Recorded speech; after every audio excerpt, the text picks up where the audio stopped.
Yes, Joe can drive you quick. He's got my van. Well, if our country can't have the kind of access that they have in South Korea or in India, we're not going to be able to compete economically. The chairman mentioned network neutrality, then he almost kind of dropped off. Yeah. Like he just didn't want to go that next couple of feet with the thing.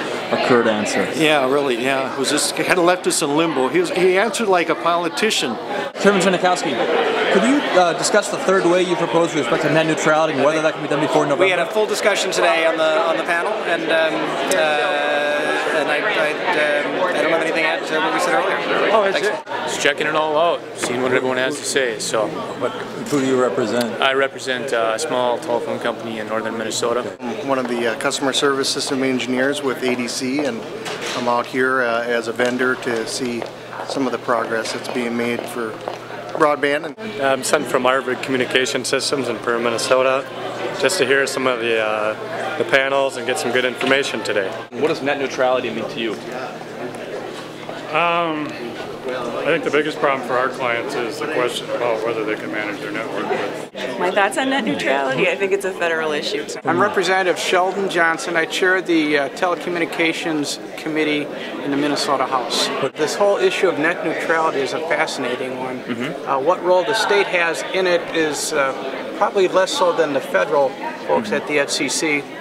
But certainly has an impact on what's going on here in the state of Minnesota. I want to make sure that I'm totally aware and familiar with the issues. The hogs on the bandwidth there'd be some management of that. For example, if individuals were downloading just huge reams of information, digital data, to the point where it was choking other people out. I think you got to have some way to manage that kind of system. I'm with the Minnesota Telecom Alliance. We represent the telephone companies in the state, and we've got some concerns about the broadband plan. 100 meg for the metro, 4 meg for rural areas just doesn't make sense for us. Let's go back and take a look at this diversity in bandwidths and how the whole thing's going to be funded, because it's not sustainable for rural America the way it's being proposed now. My initial reaction is that it needs to remain neutral.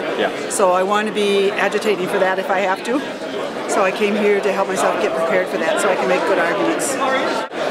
Having a plan, I think, is what I'm looking to hear today, and what that plan is, I'm not sure, but having a plan, I think, is very important. Having a plan for net neutrality, for broadband? Yeah, for both. This, I would say, like I think at Time Warner when they said the suits.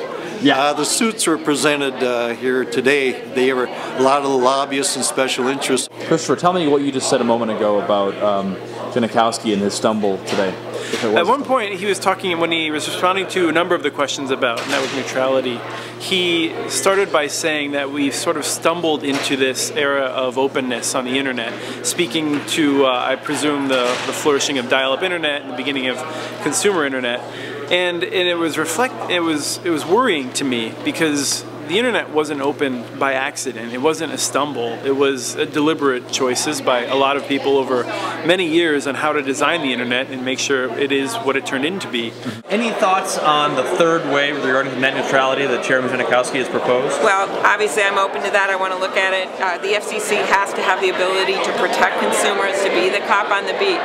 That's the focus. And however we get there, the Comcast lawsuit and decision obviously created some delay here, and people want to urgently get this done, because pretty soon people will apply only by internet. Well, we can't do it that way if other people don't have access. Or government. I would love to just put stuff on the internet for the U.S. government instead of having reams of paper and having all those expenses. Well, until we get the internet out there to everyone, we can't do it that way. And so we have to look at this as a cost savings in the